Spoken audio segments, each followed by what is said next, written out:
Reality is intensely circular. We are deeply conditioned to think linearly, aren't we? Like, Yeah. I push a domino, it hits the next domino, which hits the next. I bet. Event A causes event B, end of story. But in reality, the effect feeds back into the cause.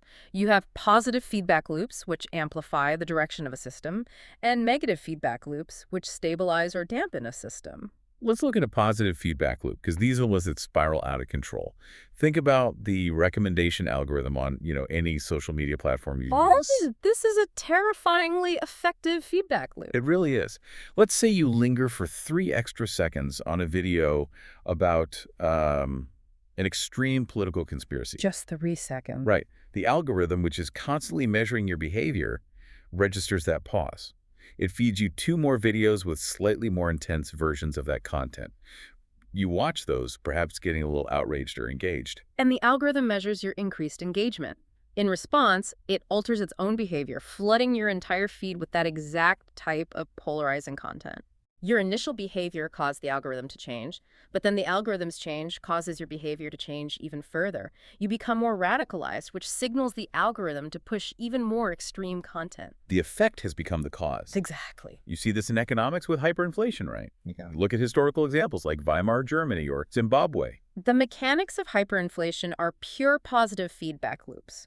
The government prints money, causing prices to rise slightly. Because prices are higher, workers cannot afford basic goods, so they demand higher wages. Right. To afford the higher wages, businesses must raise prices even further. To keep the economy moving at these new prices, the government prints even more money. Round and round it goes. Accelerating exponentially until the currency just completely collapses. To change reality in these situations, you cannot just address a linear cause. You have to find a way to structurally shatter the loop. Okay, so we have probabilities, entropy, evolution, and feedback loops. These loops build incredible complexity over time. But at a certain point, a system becomes so complex that it stops just being more of the same thing and becomes something entirely new. Yes. Which brings us to axis number 5, emergence. Emergence is deeply counterintuitive because it breaks our traditional reductionist view of science. Reductionism being like taking things apart to understand them. Right. Reductionism says that to understand a complex thing, you just break it down into its smallest parts and study the individual parts. Okay. Emergence dictates the exact opposite. It says that the whole is fundamentally greater than and entirely different from the sum of its parts. Interesting. When individual components interact at scale, entirely new properties arise that do not exist anywhere in the parts themselves. The classic example, and I think Claude uses this, is water, H2O. Yes.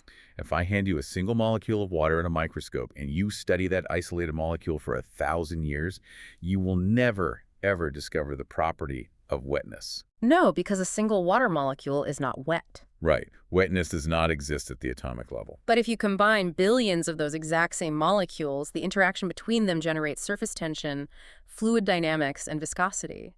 Wetness emerges from the relationship between the parts, not the parts themselves. And the most profound, frankly mind-bending example of emergence is sitting inside our skulls right now as we have this conversation. The human brain. Yeah.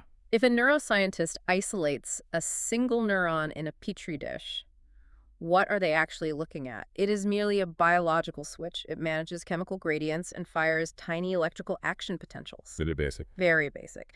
A single neuron does not have memories of your childhood.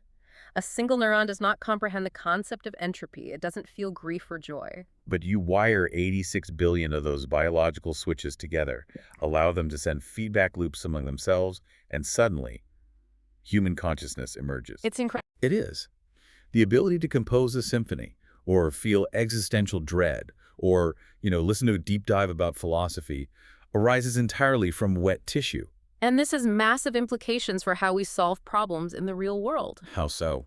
Well, if you are a CEO trying to fix a toxic corporate culture, you cannot solve it by interviewing every employee individually and analyzing their standalone personalities. Because the toxicity isn't in the individual. Exactly. The toxicity is likely an emergent property of how the incentive structures force those individuals to interact. You have to change the system of interactions, not just the individual components. Which perfectly sets up a tool for dealing with these impossibly complex emergent systems.